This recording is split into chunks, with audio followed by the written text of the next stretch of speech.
Welcome to Philanthropy SA. This is a podcast about and for the philanthropic community in San Antonio and South Texas. We introduce organizations and people who are making an impact in the community.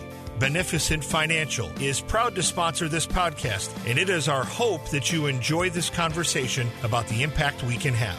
The goal is to edify and inspire. Now please join our host, Dan Rebmann.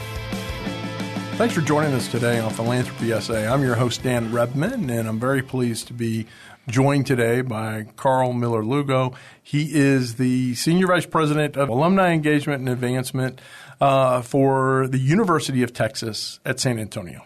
And that'll probably be the only time on this podcast I say the whole thing. The rest of the time is going to be UTSA. So anyway, thanks for joining me today, Karl. Listen, it's a thrill. Thanks for inviting me. So we're going to be looking at several things, and we're going to get into all the UTSA stuff, of course, and then I want to, talk about, advancement development efforts and what that looks like for you and, tips that you have for folks. But first and foremost, tell me what brought you to San Antonio? I was fortunate enough when I was consulting to be invited to do the campaign planning study for UTSA. I had known my predecessor for many years, so she sought me out. She knew I was doing some consulting work. So that initially brought me here. I spent, a few months doing that, presented the study to UTSA. And then, lo and behold, as things work out, my predecessor called me, said, hey, I'm taking another job, and President Amy will probably be calling you to see if you can help during the interim, which about 5 minutes later he called. And so I did that. I was coming here probably 3 times a week for about 9 months. And because of that, just fell in love with the place, the people, the vision. And so when the job was officially posted, I put my name in the hat, and thankfully it all worked out. That's awesome. Now, that's a warning to all of you consultants out there. You may actually have to execute the plan you've put together. So, that's a blessing and a curse, right? That's a great point. Yes, I have no excuses, right? I knew what I was getting myself into. The consultant said this would work. Okay. So, and then what kind of got you into development and that type of thing to begin with? I mean, as opposed to being in the for-profit sector or that type of thing. Yeah.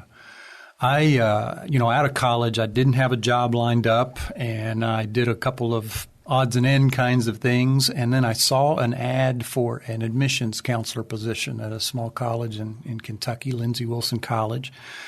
And I had been really active in college, and I thought, that'll be kind of neat, maybe to work on a college campus. So I got that job, and I did admissions work actually for about a decade, for about 9 or 10 years, and really enjoyed it. And toward the end of that time at Lindsey Wilson, the president asked me if I would go on some fundraising calls with him. And I didn't know what actually that was, but I said, of course. And he wanted me to come along and kind of speak to the student experience and those kinds of things. What I didn't know was he was kind of interviewing me to see if I'd like to come over to development work. And on one of the trips back, he said, hey, by the way, I'd love for you to consider coming over to the development office. And I remember immediately saying, I don't think I can ask people for money. Like, I don't know if I can do that. But I, he showed me that it's all relationship building, which is what I was doing in admissions work. And so I accepted the job, and then I've just never looked back. Very good. That's awesome. And I find that a lot of people kind of some do it intentionally, and some people kind of like find their way into this, unintentionally or via conduit like that. So that's funny.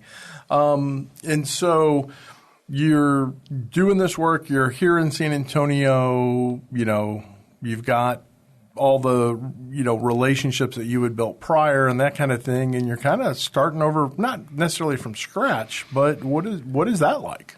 Yeah, no doubt.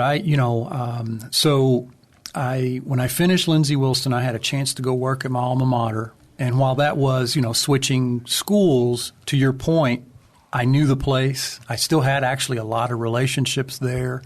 So it really wasn't until I left Kentucky altogether for the job at UT Austin that, I had that switch of not only going to a brand new state that I had to learn, but a new university and, a pretty complex place to learn.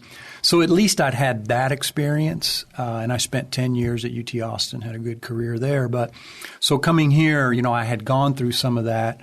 The other thing that was really helpful, though, was the fact that I had done that campaign planning study. So I had already met a lot of donors. I had gone and done interviews with a lot of these folks.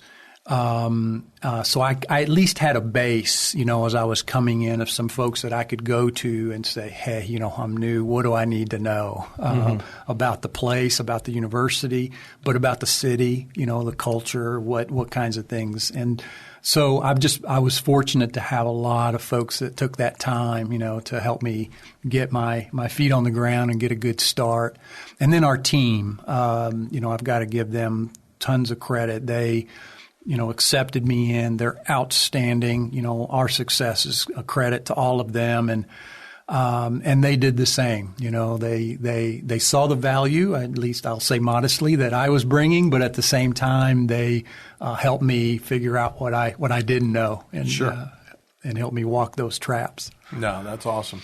And any of it, I'm the same way. I get to be kind of the face of the organization, but without my team, I'm not. That's right. There's not a lot happening. So, so as you're looking at all the things that are going on, one of the things that you're sitting here because a mutual friend of ours, Harvey Najum, said, "Hey, you need to have Karl on." And the thing that he said to me that got my attention was he said that Karl is the smartest guy I've ever met. And I'm thinking, Harvey's met a person or two. I mean, I'm not saying Harvey's old. I'm just saying he's not a spring chicken, right? So he's not been cloistered. He wasn't homeschooled and just met people, okay? So he's met a lot of people. Yes, he has. So that is high praise of you. And he's very pleased with, everything that's going on with the big campaign that you have going on right now at UTSA. So why don't you tell us, well, let's take a step back from that. I'm getting ahead of myself again. Yeah. So when I moved to San Antonio in 1992, UTSA, at least the perception of UTSA, was more of a commuter campus, that type of thing. I mean, certainly a good school. It had been around for a while. People had gone there. The campus was getting built out and that type of thing. Sure. But it's certainly not the reputation that it enjoys today. And so kind of walk me through a little bit of that if you want to. And then, what we really want to hear about is the current campaign that's going on and sort of the vision for the projects that are happening. Yeah. I think that is one of the things that we have to work through sometimes is the fact that so many of those first couple of decade, graduates, they really saw it as a place that they drove to, took some classes, and then they, went back and went to work, went home, went on with their life. And there wasn't that much of the student experience as we think about it, at a college. Obviously, that continued to change over time, but I think, in talking to our folks, and actually our data kind of also shows it, when football came to campus, it just really started to ignite a campus feeling that wasn't there before. And so you can really see the difference in like when we look at our statistics in giving from those folks that kind of either were here or even just before that time, but then everything through that time, how they engage, and that's made a huge difference. Obviously now, we're 35,000 plus students. As a matter of fact, we had a brand new dorm just being built now. We've got plans for more coming down the pike. So you'll continue to see that, grow, and then so that's exciting for our future.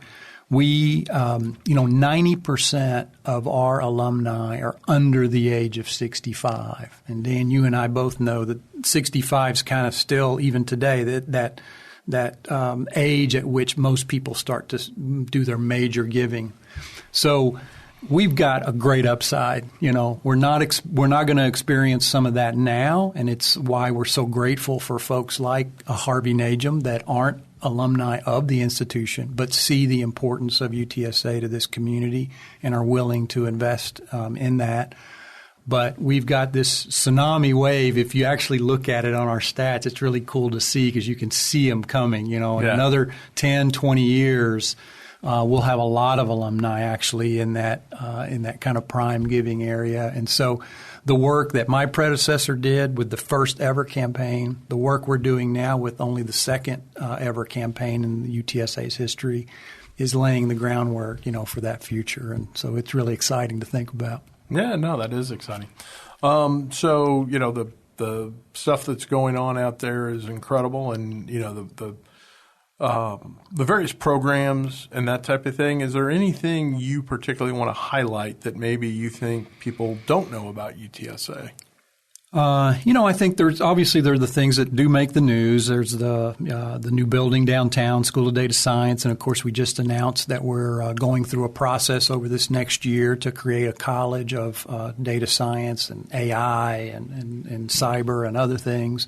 Our cybersecurity program is considered one of the best in the country and has been for many years. So there's obviously those, and we're going to continue working on those. But there's things around brain health, which we're well known for. Our work around AI is a big reason that now this College of AI has become a thing, because we've actually been doing a lot of work in that space. And, for a decade plus, even before it was kind of, the end thing now that everybody's hearing about. But I think one of the things that we're most proud of is the work that we're doing around student success and career-engaged learning. And it's actually a main thrust of our strategic plan. And the work that's happening at UTSA has become a model for the country. The folks that in our student success and career-engaged learning area are being invited to conferences not only around the United States but around the world to talk about what it is we're doing here, because they've seen the way that we, for example, have lowered our 4-year graduation rate over the last decade. It's just off the charts. No other school is seeing numbers like that. And then the career-engaged learning piece is the piece that actually we have to thank Mr. Najum for being one of the early investors in. But the idea there is that at least 75% of our students will graduate with some kind of experiential opportunity, whether that's an internship, a co-op, a study abroad program, something, so that they have things that they can add to a resume even before they graduate, and they have experience in the working world. And it's something that Mr. Najum felt really strongly about, and actually brought the idea of the Najum Center to us, and obviously now it's taking off and doing great things. But it's become kind of now the hub of this entire career-engaged learning ecosystem on the campus. Gotcha. And so when you say career-engaged learning, that's where people are getting on-the-job experience while they're simultaneously pursuing their degree? That's exactly right. Yes. Okay. So whether it's concurrent to their classes, or like I said, maybe they take a summer and they're doing work experiences or co-ops and things like that, and we think that makes our graduates even that much more marketable. Sure. So I have a person on my staff who we hired through that type of means, in terms of, she had come on as an intern and then worked with us part-time as she finished up her degree program, and then, transitioned into full-time work, once she graduated. So I can attest as an employer that works very, very well. That's in terms great. of the way that just, I really made me confident in the hiring decision. And, for whatever reason, she didn't decide she didn't want to, she wanted to be someplace else. So that was good. That's great. That was good for me. You know what? We're going to take time now to hear from our sponsor, and we'll be right back with more from Karl.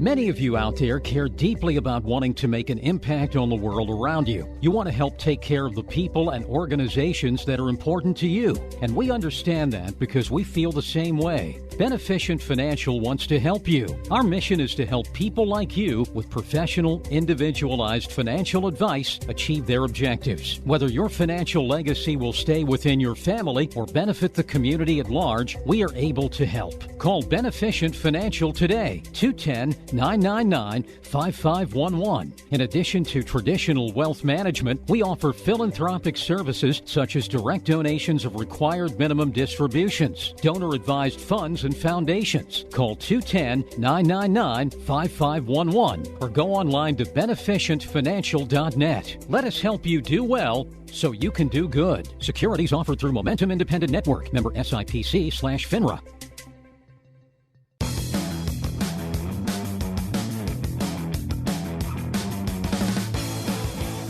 Okay, welcome back. This is Dan Rebmann. I'm the host of Philanthropy SA, and I'm joined today by Karl Miller-Lugo, who's Senior Vice President for Advancement and Alumni Relations at the University of Texas at San Antonio. There, I did it twice. I didn't, just a little reminder. Get that San Antonio in there. Exactly. Well, it is Philanthropy SA, so yes, this is, I haven't gone national yet, so it's coming, Dan. Well, probably not, but that's okay. So I do want to take a step back, even further from UTSA specific, and other places that you've been and that type of thing, and not to I can almost hear some of the other development and advancement people that I know screaming in my ear right now, saying, "Oh yeah, but he works at a university and they have all the money anyway, and they don't need any more money, and they should, and all that kind of thing." They don't talk like that. They speak much nicer than that. I'm just, so that's. But I mean, all kidding aside, I mean, schools. We know that schools and religion are two of the largest recipients of, of donations. And I was just curious, as you look around, what are kind of either advantages or disadvantages that you see, being an advancement within a school environment? Mm-hmm. I've served on nonprofit boards throughout my career, and like I said, I've worked now at private, kind of mid-major, and then Research One institutions as well. And then obviously through my consulting, I worked with a lot of different kinds of organizations. So I think I have a pretty good feel for some of the cons and positives of all of them. I think for us, what I enjoy is that by and large, the folks that decide to invest in us are either community members, again, using Mr. Najum as a wonderful example, that understand what the university brings and means to the city and its future. So there's that. Or they're alumni, that had wonderful experiences on the campus, or sometimes maybe didn't have that great of an experience, so they want to make it better for the future, right? That it can be a motivator on both sides. Sure. But they're grateful for what the place, enabled for them, in their future and their families and that kind of thing. So that's my favorite part, is to sit down and just hear those stories and kind of learn what their inspiration is, and then hopefully from that, then we can get into a gift discussion over time. But sure. But that's what I enjoy, and then it's fulfilling to work in higher education, because I just just for me personally, kind of my philosophy on things, I believe that it's really the change maker, for people's lives and for generations. It's something that can change the trajectory of a family for the future, and so that's really fulfilling, to be part of that work. I'm not in the classroom. I'm not teaching classes. I'm not doing the research. But all of us on our team are a part of all of that, and we help make some of that possible that wouldn't otherwise, be possible. To touch for just a moment, on your comment about, you all have all the money you need and that kind of thing. Hey, believe me, working in the University of Texas system, both at Austin and now at San Antonio, we do hear that from time to time from people. Or, hey, you all are a state institution. Doesn't the state give you all the money you need? And the reality is, if you look at it, we get about 20% of our budget from the state. So The other has to come from other sources. Obviously, we don't want to put all of that on tuition. We don't want to put that on the backs of our students and their families. So philanthropy is really just one of the other buckets. There's other, obviously, revenue-generating kinds of activities on the campus that are going on, but philanthropy to do the things that, especially a place like UTSA that is on such a trajectory and has such bold plans, for the future. Philanthropy is that difference maker, and we've been very fortunate in this campaign to have people that believe that and have bought into that and are investing in that in a major way, and you're seeing some of the benefits or the fruits that come from that kind of investment. And so, just kind of to follow up on that or dovetail off of it, well, the one thing that I tell folks, because working with investors who are philanthropically minded and that type of thing, I always find it funny how people feel that they get to decide how other people donate their money. Right. You know what I mean? This is somebody who's already made the decision that, okay, I'm going to make a difference with some of the money that I have. I'm going to make an impact. Impact's the big word in our space right now, right? And so they want to make this impact, and they've decided, okay, I'm going to give it to this school or this organization or whatever it is that they want to make the area an impact is. And then I'll read in Philanthropy Today or one of those kind of where they're taking pot shots at people who are doing this, well, they should be doing this instead of that. And I'm like, no, you should pretty much get to make the impact in the area you want to make the impact in. And so that's right. That's kind of my personal soapbox. The opinions just expressed are exclusively those of the host and do not necessarily reflect Karl's. So there, I gave you some cover. Thank you. No worries.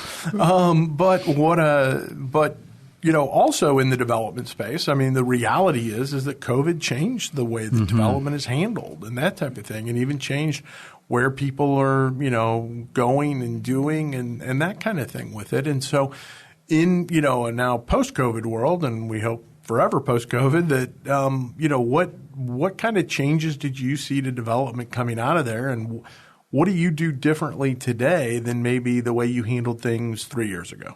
Yeah. Our entire team now is pretty much hybrid for one thing, which, if you'd asked me pre-COVID, I would have said, no, we've got to be on campus. How are we going to get our work done? But that forced us. We learned, how to do it and are now offering, a benefit to a lot of our staff that is, they're very grateful for actually. And I think there's even greater happiness and fulfillment in their work being able to do it this way. The reality too is, and this, but for fundraisers in particular, if we're sitting behind our desk all day, we're not doing our work because we ought to be out there, building relationships. And so a lot of those folks, they were already out of the office most of the day. And so their lives didn't really change that much. We do still, make sure that we're meeting, though, in person as a division several times throughout the year, even every month and that kind of thing. Our development team gets together for a regular biweekly meeting, so there's some of those things. Now we're being more intentional about when we bring people together to make sure that we don't lose some of that about our culture. And then we have a few positions that just have to be in the office still all the time. I'm one of them. I'm still there. But so that changed a little bit. And then, the way that we're able to interact with our constituents. The Zoom world is not as foreign as it was right before COVID. Mm-hmm. And it used to be that we always would struggle with, how do we visit? Let me back up.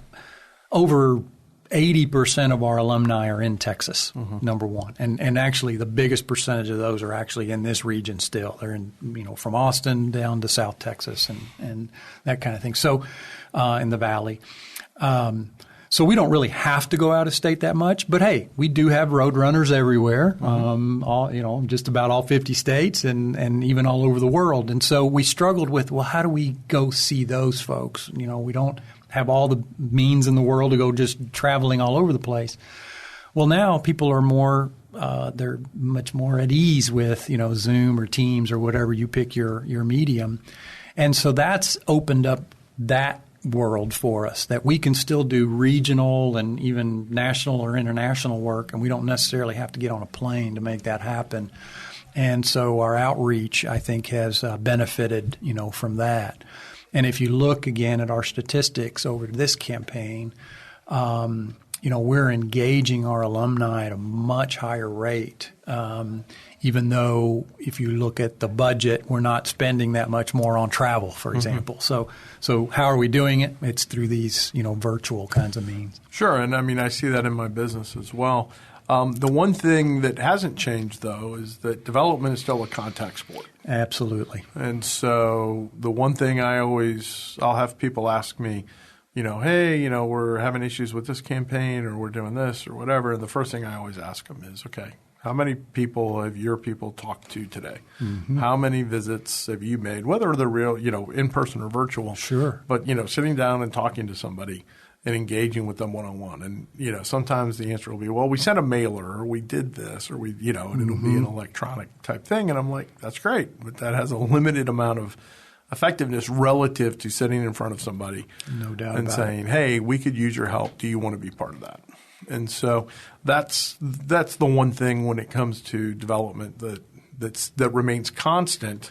And we just have different ways of delivering that today through like Zoom and those types of things. So anyway, but that's just kind of, development is a contact sport. So I love that you say that. Actually, in almost all of my trainings, that's one of my first slides. Fundraising is a contact sport, and I have a picture of like a football, there you go. with some tackling another person. So my staff have heard me say that a lot. So I love it that you're using it as well. And for the record, we had not talked about this ahead of time. So, although it may have come up when we had coffee the other day.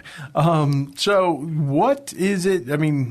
Take a couple minutes and what's something that's just heavy on your heart that you want to talk about? It could be UTSA related, development related. It could be, anything that, just you want to kind of, talk about. Well, thank you. No, again, what I haven't really honed in on is the fact that we are in campaign. We are in the sixth year of a 10-year, $500 million goal fundraising campaign for the university. It's to support all the pillars of the strategic plan. So it's part of the fuel that's powering this rocket that is UTSA right now, and we're really proud of it.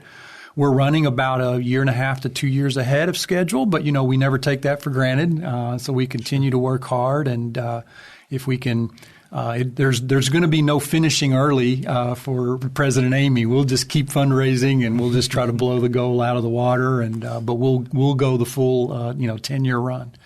But so I did want to mention that to folks and thank those that have already supported in various ways to get us to the success that we're experiencing.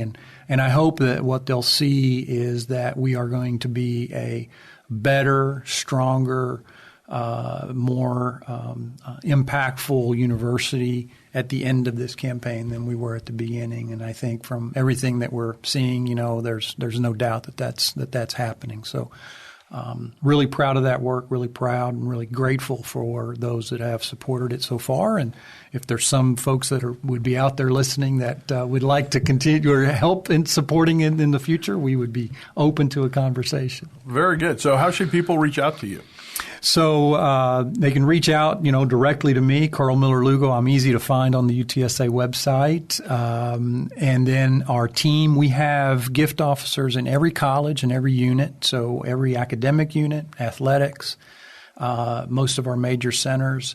And so depending on what people's passion might be, we can connect them to, a subject expert in that area, and they can start a conversation. And what I've always said to folks is, look, we're not going to come in to the very first visit and start asking, for money. We just want to get to know folks, want to get to know what your interests and passions are. And at a place like UTSA, it's going to be hard for us not to find something that probably connects with something that's important to you and where you could make a difference. And then you could explore it and then decide, because like you said earlier, it's their money, they've earned it, and they can decide how they'd like to use it. But hopefully they'll see something at UTSA that makes them proud and they can feel fulfilled in being a part of. Absolutely. No, that's kind of the the joy is getting to link someone with something they didn't even know they could make an impact in. Absolutely. They were like, they have this notion in their head of here's the change I want to see in the world. Yes. And then it's like, well, guess what?